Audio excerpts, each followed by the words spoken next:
we're gonna get serious here because it's a serious topic. All right, hold on. Let me put on my serious voice. Whoa, that was a real. Good Lord. I'm getting serious right now. What's happening? What's going on? It's almost like you use your voice to make your living, and you know how to change it. I can change it. I can do that. It was just good. It comes in handy when they go, can we get something different? It's always nice to be able to go there. Nah, this is my one voice. That's all you get. That's it. How many of the students show up with Assassin's Creed hoodies? Oh, well, we required them, so all of them, yeah. But a significant amount. Actually, one of the things we do in almost every single introductory class is like, hey, why are you here? Like, okay. And probably a good 30 to 40% are, Assassin's Creed, Mirror's Edge, Prince of Persia, like the video games or the movies. They're just like, I saw it, I wanted to do it. And I'm just like, sweet. You could do that for real. Yes. And of course, day one, there was like an awkward giraffe, But it's okay, though, because by like day 10, they're like starting to get the hang of it, and then they feel like awesome about themselves. Mm-hmm. Like, even when he hung the person on a meat hook, I was like, oh my god. Like, what else can you do? This is violent. And then he's setting like he just had a bear trap. Well, yeah, I mean... Shut up, Alex. And that's going to be the moment that flips Batman over. That's the thing that's going to have him change sides from committing to murdering a person, a filthy alien, no matter. But that's going to be it. Meanwhile... I love how racist you are against aliens. So I'm going to rewind a little bit. Okay. Way back when... Yeah, I should have warned you. No, it's okay. When you get to talking to me, I go off on tangents. So. This is exactly what we want. We know a thing or two about tangents. Okay. I'll meet you on the cosine. Okay, keep going. I think I've told this story before many times. There was a kid's book years ago that didn't really take off, I guess. And I had a customer come in and return it. It was like the alphabet of superheroes. We have that one at the library. Do you know what V is? I don't remember. It's Vomit Man.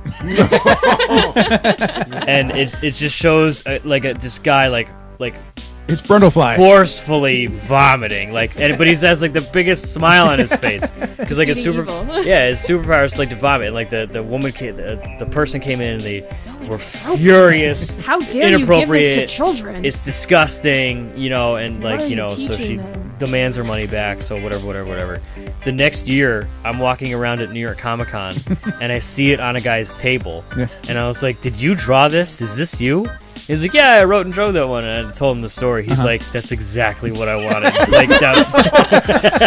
It's true. That's awesome. Most kids' authors are so perverse. They're like, "Why did you draw that?" They're like, "I wanted to piss people off." It's towards the end of the alphabet. He was so done with that book. So done with everything. He was done at W. He's like, I just gotta keep freaking going. I mean, what else are you gonna do? Like Violin Man? Yeah. Come on, Vomit Man's way Balking better. them to death. Well played. I got to chat with Govar. Did you remember who you were? Yeah. It's like, hey, from that amazing podcast. I walked up and he's like, "Hey, I've got a new video of the peacocks." Ah! That was 2 days worth of content. We didn't actually have to cut out that much, if anything. The guys have gotten really good at, in the old days with the old podcasts, they used to go off on really crazy tangents. And we'd have to edit that stuff out. And you guys might be familiar with that. I did get a children's book. I met Jared Padalecki's sister, and we had a very long conversation about children's books. And she wrote a really cute one called Big Mo. Wait, I don't know who that is. Jared, he's Sam on Supernatural. Oh. He's Moose, the big tall one. Okay. So he's not Dean. He's not Dean. You both did the voice. It was a quick match, and he won. It was a barbed wire bat at one point, and then there were chairs. It was probably right around the time that Negan was on The Walking Dead, so it's like... between like Walking Dead and WrestleMania, there were probably like 12 million people watching a guy with a barbed wire baseball bat at that point. Jeffrey Dean Morgan and see, the comedian could have taken that thug. The comedian would have annihilated Joe Chill. Like the comedian would have gotten shot by him and then just like lit up a cigar. Okay, so let's break this way down. Okay. Riot is the company that makes legal. We're gonna be here for a while. What are Riot? Well, you see, when a bunch of people get together. It's one of those things where other news sites, they're going to run like what's sexier, what's scandal. Yeah, they're going to run someone who's like they're really angry and they're going to quit and they're just going to trash like everybody. But like everyone, the people who are saying, "No, I really like my job. I enjoy being here." That's not like a hot story. It's not good news. It's not, exactly. Breaking. Chris Hastings likes writing comics for Marvel. Finds Deadpool allows him to tap into his creative spirit. I'm gonna get So you want to go back to like Line Simulator. If Line Simulator means a bunch of people walk around and entertain you, and then you make friends with the people around you, and then play Smash Brothers with some of your best friends. Yeah, Line Simulator sounds like a fucking awesome game. In line for Make a Strip, there was a couple next to us. They were playing a card game. Oh, the firework game. And I was like, we guys play 'em? Okay, I gotta preface this real quick. Like, when I see someone like the dude on his 3DS doing Street Pass, and your character pops up, and I'm like silently freaking out, and Joe's like, "Oh, hey, that's me." I was like, "Joe, shut up! You're not supposed to talk to other people." And then and yet I am nothing compared to Colin. And then like we're all just kind of chilling out, and Colin stands up to stretch because we were sitting on the floor, and then 2 seconds later, like Joe's like, "Oh my god!" And, like, and then because I didn't even know his Colin was gone, and not as an insult, but just fucking stereotypical Colin. You have the wall of stashes, which your business card is just one of the most delicious mustaches on the backside. It's just it's a real girthy, just hefty stash. Fu Manchu style. Oh yeah, it's good shit. And I call them my randos because that's literally what it is. I'm like, oh, I didn't see this. Like, what the heck is this? Like, Renato. What's Empress? I don't know. Let's buy it. Yeah, what's Renato Jones 1%? Like, that's amazing. Black Monday Murders. Headlopper. Yes. Headlopper. Heck yeah, dude. I'm actually we never got to talk about that, did we? Not in any specific terms. We need to talk about. Heck yeah. Apparently, Rumble's in double digits now. Yeah, right. I had no idea. When did that happen? I had no idea. Man.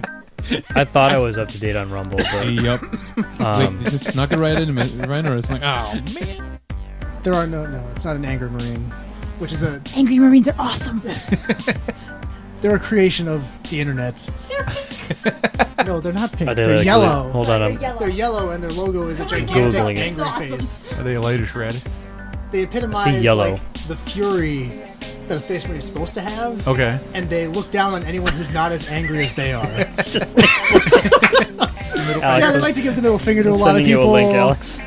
That's brilliant. But I didn't really feel like walking around in a gigantic bright yellow space marine uniform. Yeah. So, you know. Yeah. Yeah, that's their logo, the gigantic frowny face. Okay. Those eyebrows are intense. And the battle cry is "fuck you" with 1, 2, 3, 5 exclamation points. And their homeworld is Angry Mars / McRage. And their most hated adversaries are the Pretty Marines, which are effectively anime Marines. I also like the Pretty Marines. Okay. Who dress purple and like have anime hair, because most Space Marines aren't really supposed to have hair. Emperor praised be his name, damn it. I'm going into a...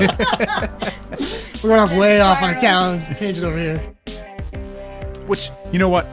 Gotham and Metropolis are not next to each other. They're not across the bay. The bay. They are like states away. Lucky, at least they didn't put the Titan Tower on the island. In between somewhere. My friend Emmy, she is the person who pushes me from behind generally, is like, "You're going to talk to him right now." So I went up and I was like, "Hey, were you at this?" And he's like, "Yeah." And that's when I showed him the fact that I got that particular picture tattooed on my chest. And he got excited. I could imagine Brett really appreciating that. I've seen the Brett excitement before. He pretty much like Three Stooged everyone in the line next to him and was just kind of smacking at him. And he made me keep taking my shirt off. Dude, look at this. Yep. As Brett does. Yes. When Brett tells you to take your shirt off, you take your shirt off. I was just going to say with me, to keep the prices down on all my original pieces and stuff, I actually have a farm of children in the basement that I have drawing them for me. I can't afford to go to China and have them do it, so the kids in the basement do it. I probably shouldn't say that on the You can delete that, right? Totally. Maybe. We'll see. Maybe. We'll edit that whole thing. Just edit that out. What happens when they grow up? They mass produce them, and I can sell them for pretty cheap. And then, do I ever want to redo it once I've seen what they've done? I don't know that I ever want to redo it when I see it, but sometimes it surprises me. There are games and shows and such that I go, huh, okay. Do I sound like that? I'll give you an example. I play played Kirby O'Neill in Nickelodeon's Teenage Mutant Ninja Turtles, and who's April O'Neil's father. And so I had voiced that, and I hadn't seen any images of him. I don't believe, until it was animated, until I saw the first episode. Mm-hmm. And he's like this, balding, short red hair. And I was like, do I sound bald? I didn't know I was going to be bald. I had no, it's just a silly thing. I didn't know, so I was surprised to see him. It wasn't that it didn't match my voice. I just was like, oh, he's bald. Yeah, I guess maybe if I knew he's bald, maybe I would have made him sound different, which makes no sense whatsoever. I wasn't thinking bald. I should have been thinking bald. So, but I don't usually want to change it. I'm just sometimes like, oh, that's okay. I thought he was bigger. Or I thought, you know what I mean? Because you're doing a big booming voice sometimes with something, because they tell you, this guy's really strong. But then when you see him, he's like, oh, I thought the way they described it, he was going to be like 10 feet tall. He was going to be like the Hulk. Yeah. And he's not. He just sounds like the Hulk. All right, sure. Luckily, Canes and Abel packed up early Sunday morning because I was ready to spend some money there. Yep, me too. I was about to pick up my third Donnelly camera. You guys were there for a while. Yeah, I really was. And what makes it worse is like when Donnelly himself comes over and just hands you something. And and he's like, "This looks good." And like, it's like, well, he said it. Yeah. He said it looks good, so I have to. Yeah. Here's, put that one down. Try this one. God. He handed me like one of his bludgeoning clubs. Yeah. And like it was weighted. It was so heavy, and I was just like, "Whoa!" And he's like, "That's the face." Son of a bitch. Yeah, we've been accused of swooning over Professor Donnelly in the past, and I will eagerly admit it. One of the movies that I illustrated was King Kong, and I did King Kong, and it was the Peter Jackson version. And the guy who was walking by the table stopped with like an entourage of people and like turned around and said, I have to buy that. And I was like, okay. And he bought that and my Indiana Jones. And he was like, so here's the weird thing. I actually animated that. Huh. I was like, really? And he's like, yeah. He's like, I was the animator for Weta at the time. And that was actually the scene that I did that exact scene that you captured. And he's like, and it's perfect. And I was like, okay, that's awesome. You're right, it is perfect. Yeah. So he works at I think he said Bungie now, but he does also out in Seattle. That's cool. So, yeah, it was different. I'm very green to this first steampunk event. I have no idea what I'm doing. I was essentially there to see Steam Powered Giraffe, so I get introduced to Justin the Emperor, and initial reaction is. Emperor, come on, Red Fort. Yeah, exactly. And because, like Alex said earlier, judging things really quickly and really harshly and unfairly is very easy to do. And then, literally, well, especially when this jackass calls himself the Emperor of everything. So within like an hour, like I'm not even there's no exaggeration. Like it's just it takes hold of you. And, like, we see you walking by again. I'm like, oh, hey, it's the Emperor. Like, it's just... And then, as the years go on, like, there have been events that we've gone to where I saw someone with, like, the armband on or something like that, or I see, like, a patch with the Red Fork logo. And I'm like, oh, Red Fork Empire. Respect. Like, it's Represent. The nice thing about it is I don't really fangirl. I'm really more focused on the schedule. Mm-hmm. You have to be here, and I just kind of moving people around. It takes a certain kind of man, because I would just be like, oh, hello, Nathan. You have to have a switch. You really do. Otherwise, you're never gonna get your job done. Yeah. True. It's a friend of ours worked like concerts for a while, and he would do things like book some of the people that would perform, and he mentioned Pitbull, and like one of his friends was like, "Do you have Pitbull's phone number?" He's like, "No, I have the phone number of the guy who stands next to Pitbull." It's all about how the beauty within is what really matters. And now, aww, look at morals. And now, who's cutting onions? Now a flock of them is called a murder. God damn it, Alex. There have been some the conversation between Old and Dr. McNinja just before they face the Goon Horde is one that kind of resonates with me. I know it's a weird sentence, but the hosts are giving me a look right now. It's so good. It's his clone, Old McNinja. He's a farmer. E-I-E-I-O. But the conversation that He's have... a farmer. It's just the name. I hate myself for forgetting. What is the gorilla receptionist's name? Judy. She's a professional. do.it, and you can it'll walk you through the steps on doing it. Patent pending. Our patent pending system.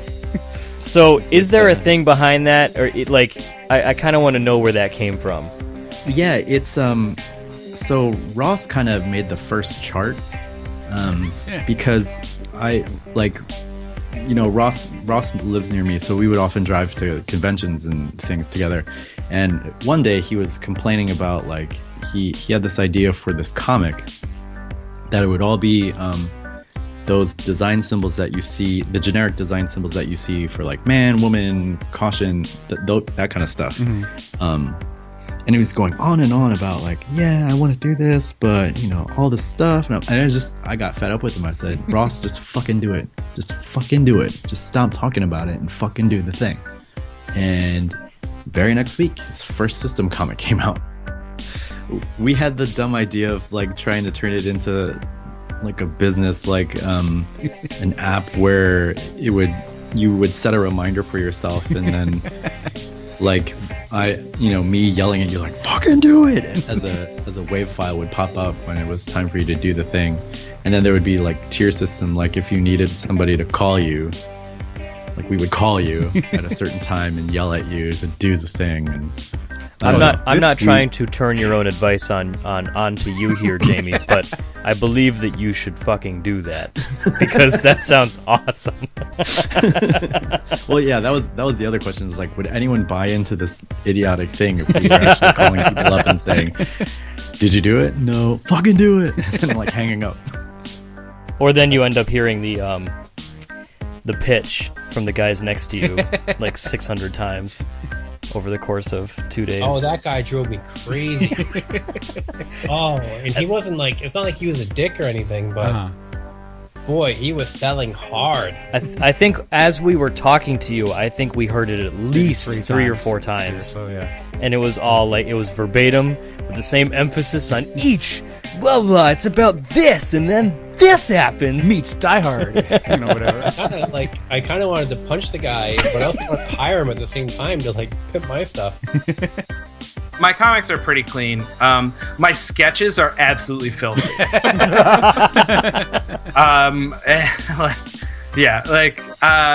one I did recently that went up on stage 2 weeks ago was it's these two characters trying to pitch to the editor of a newspaper how they're going to modernize the comics section. Mm-hmm. And this was a great example of I got to use my drawing ability because I drew all these comic strips, and it's just stuff what's going on in a modern kitchen these days? Between your K-cups and your wine chillers, what's Garfield to do but get his dick stuck in a toaster?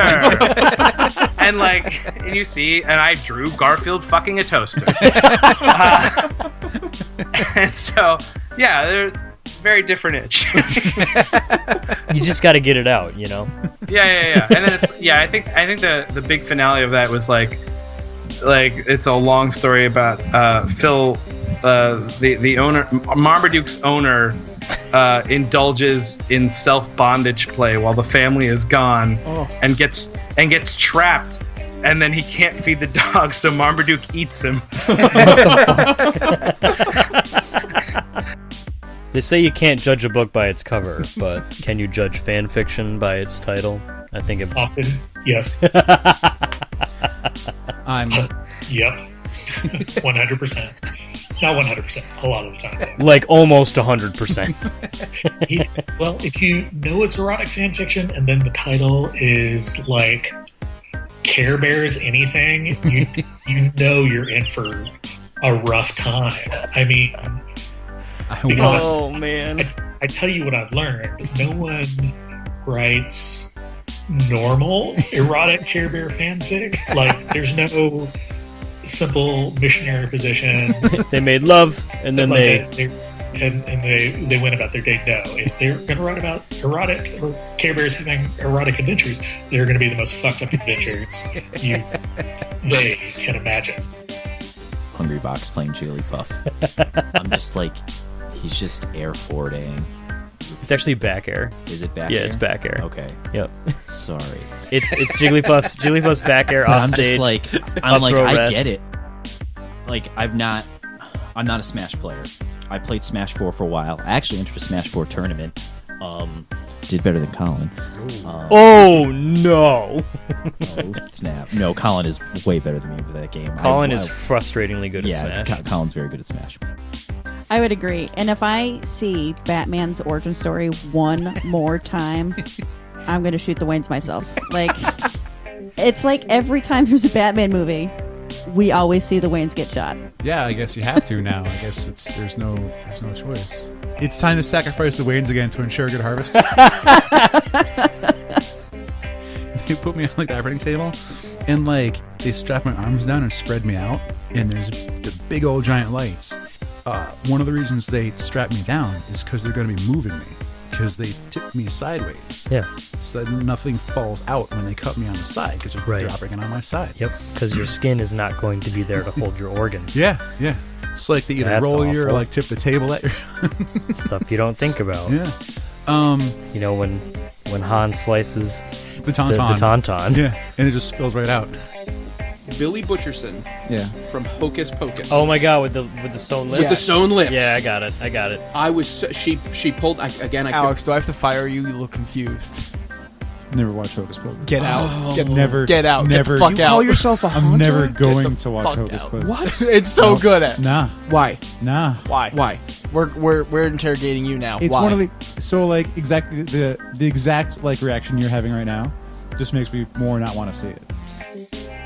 It's really We're young just gonna McGee. get a copy, Alex. You had to be a virgin though. McGee from NCIS We're is gonna in get it. multiple Right? copies. What we're Wait, gonna do what? is we're gonna insert them into every That's player McGee, in your NCIS. house. Fuck you. What? We're gonna glue them shut. I just got really defensive over Hocus Pocus. It's about to be JR Wikipedia time. IMDb. IMDb. Oh. So he comes out. What is he for the whole thing until the very end? Are we about to turn this into a Hocus The Pocus? spoiler. We're gonna spoil it. Should we spoil it?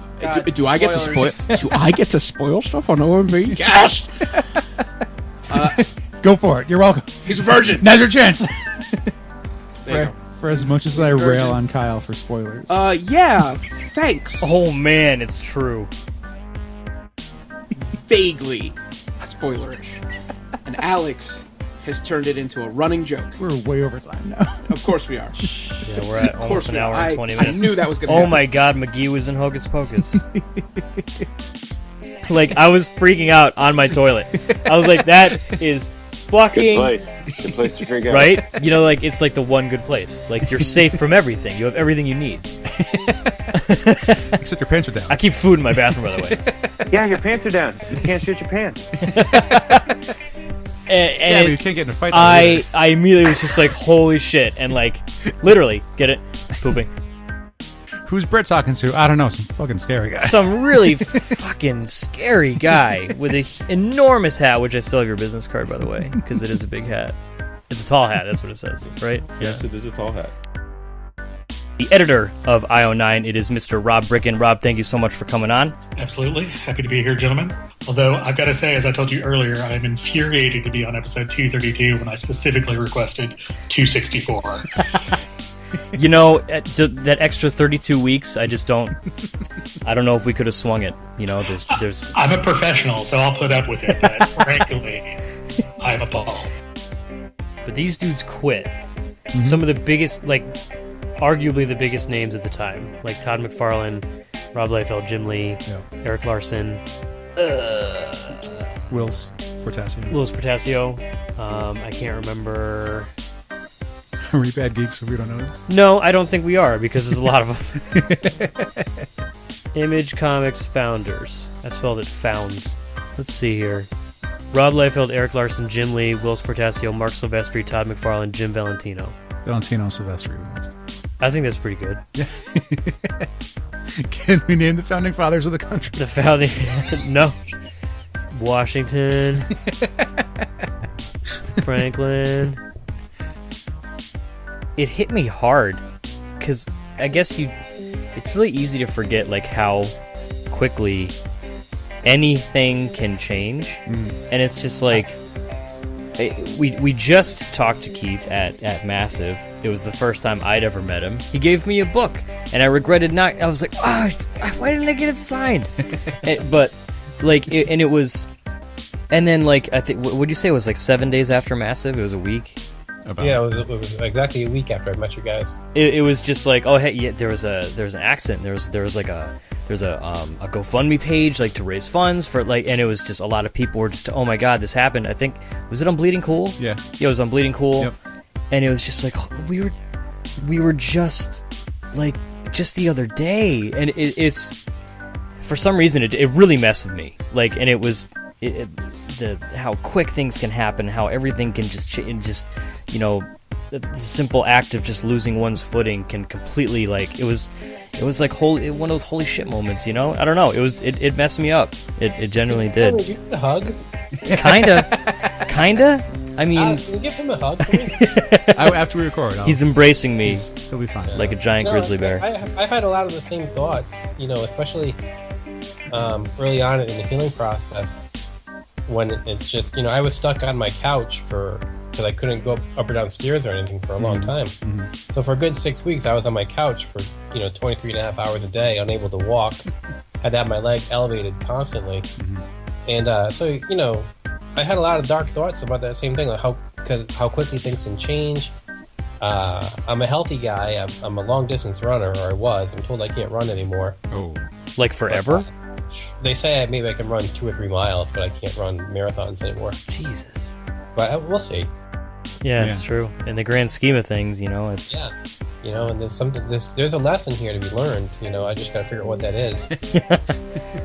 I'm pretty slow. It might take me a few years. Just don't climb mountains. Just don't be active. Just sit inside and play video games. The word's safe. Yeah, I honestly, I tell people that now. Like, don't go hiking. Nothing good happens. Stay inside. Watch Netflix. Go on the internet. I'm way ahead of you. That might be my new philosophy. And as like, once I realized this happened, because it's a good time to have Keith out. Oh no, it's not. Yeah, no. And then I would periodically check back in, and like, he's still cracking jokes online and everything. I should have done the podcast with you guys like early on when I was on Percocet. It would have been a much different show, because I've never had alcohol, any type of drugs. You know, I'm a complete straight edge. So the first time they gave me morphine in the hospital, you know, I was like, whoa. Tripping balls. Yeah, I was seriously, like, it really hit me hard. The Percocet I hated the Percocet because it made me feel so mentally sluggish and just like I wasn't even like there half the time. So we would have had a great conversation on Percocet. So that's going to do it for this week. Thanks again to Rob Bricken. Until next week, I am JR. I'm Alex. I am Rob. Thank you very much. I kind of ruined it by saying your name. I am JR. I just heard the Alex, and I was waiting for the other one to drop in. Oh, he was first. Oh, shit. I'm sorry. I didn't realize I was second on this triumvirate. So, obviously, 264 is out. You've ruined it now. You know, it's off the table. Delete this entire episode. We're not doing it. A little bit darker. With it's like if a doctor were to lose every one of his patients, all his patients die, and he has a 100% mortality rate. Best doctor ever. But then he still gets TV shows. And the Sci-Fi Channel's like, hey, how about another season of Dr. Kill Your Patients? That's basically what I think of Ghost Hunters. You know what? Where are the ghosts? It's interesting. It's awesome. It's great. but it's something that is too much. Like some of the stuff that we think is kind of very mild stunts that we do in the show, people still freak out about it. And then if we ever tried to push it farther, well, we have people holding their faces just looking at human blockhead, and human blockhead is a staple that's been on forever. It's something that we look at as, oh, it's just nothing. You just put a power drill in your nose. It's no big deal. And then people are still freaking out about that. It's the lightweight product. Well, this would be a different... So the foam that I usually use is called cross-linked polyethylene, and it would tear under such conditions. However, with something that large, I would use a sculpted foam with a hard coat. Of course. Totally. Yeah. That's those You get things. spooky stuff? Well, Mean stuff. the hard coat's going to help much better. Oh, don't do it. Don't do it. Ooh. Don't you fucking dare. Kyle the Rage. The sulfur in the water is going to... I'm gonna mute Get you. out. Go back to pre-show now. We just talked about how Joe turns off episodes when I turn on Geek Voice. We were talking about the term fan service before we started. Oh, yes. Which is, I feel like it should be called something else. I feel like it should be called, Softcore hentai? I'll say it. Yeah. Yeah. Yeah, I was very surprised to find out that apparently they struck some sort of deal with Random House for the omnibus. That like Random House has a special program where Dr. McNinja like is part of this small bunch of books that like they put in places like Urban Outfitters. I was like, wow, really? I was like, I was gonna be so excited with whatever you said. Like, you know, at a J.C. Penney or a Marshall's, but Urban Outfitters, that's awesome. Isn't that nuts? I didn't know until I got a statement. I was like, wow, we sold a pretty good number of books. I know that's tough. It's a thick book. Comic shops aren't going to want to put that many in their store because it takes up valuable space. Mm-hmm. And then it turns out it's just been on the front table in certain Urban Outfitters. So like, oh, okay, cool, great. Well, good work. That's why you get a publisher. Because like Brett's one of those people who just, excuse me here, just fucking rocks a vest, man. You either have it or you don't. You can or you can't. I unfortunately fall into the can't. I'm sure I could make you a vest. No, man, I'm just too lumpy. Wait, there's too many lumps and I could do it. and I'm ripples. telling you. I will accept that challenge. Right now, I am making men's vest corsets. Vorsets. Vorsets. Colin, when are you getting hired to do some voice acting? I would love to be a voice actor. I don't know if I have the range. You are Mr. Movie Phone in my eyes. Mr. Movie Phone. That's what they call me. Mr. Manager. Just manager. Oh, yeah, fun. I take that as a huge compliment, Alex. Thank you. I've been told I should do radio. You got a face for it. That's gonna do it for this week's episode. Love you. Thanks for coming on. Basically, especially if the audience is voting, basically that is the classic example of how the producers manipulate stuff. Yeah. Now, if I did the stupidest stunt, if I dressed up as a fly, a human fly, and had somebody in the audience come up on stage and hit me with a giant fly swatter. But before I do that, if I tell you this heartbreaking story about my life, you're going to judge that differently. You're going to be like, man, this guy had oh my God, he was living in his car. And then I come on and I go, ladies and gentlemen, I'm going to transform myself into a human fly. And then I put on goofy goggles, and then I take my shirt off and have somebody hit me as hard as they can with a fly swatter. And then they might look at it and they go, you know, he's a good kid. Yeah, that was like a different line you had to get in and everything. And so I was like, I'm going to go through the rest of the museum, like have fun with whatever that is. And then she like bought some kind of book that had his work in it. And some kind of book. Well, it's art book. An art book? Fashion, you know. So a book? She bought a book. Sorry.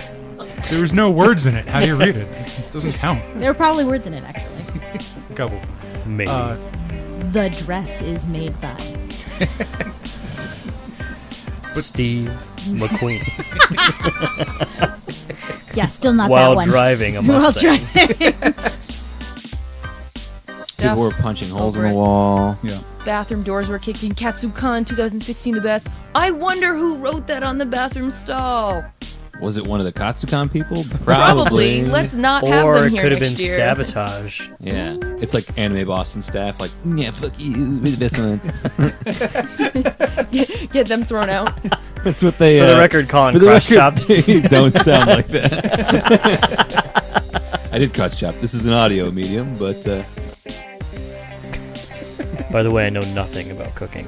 All I know is that the microwave goes the extent ding. of my cooking knowledge is if you put any more than 4 glugs of Frank's Red Hot into a can of SpaghettiOs, the acidity's pretty high and it kind of kills it. But 4 glugs, though, by the way, a glug is 1 shake. I like how the glug is a measurement. Yep. But 4 glugs, if you get a good bottle, because sometimes Frank's Red Hot just kind of like fucking piddles out, so you got to really like get in there. But like once you get the glugs going, like a good shake, any more than 4 and it tastes like assholes. Okay. Hung out and got to deliver artwork to people too, and that was awesome. Yep. Artwork. Oh yeah. Because there's a lot of people where I was like, I want to make sure that I hand this to you in person and thank you personally for personing. Can I say thank you so much for having me as number 247, because that is my lucky number. Oh. Well, there it is. I mean, it's almost as if we planned this 247 weeks ago. Exactly. You know? You guys are really good. I'm impressed. We stuck to a schedule, you know, and we I mean, we're just gonna call it. We're gonna wrap it up after this week, and that's it. That's the end of it. I'm okay with that. But It's all to get here. It was just to reach this pinnacle. Fantastic. it's done. Oh, hey, we're back. Is this just a phone call? Hello? No, this. Hey, can you hear us? Can you hear us? Yes. All right, hey, we did it. Are we still recording? Yeah, we're going, man. Surprised. Sorry, everyone. Some technical. Thanks for staying with us. I filled in by talking about Lego sets. I'm not joking.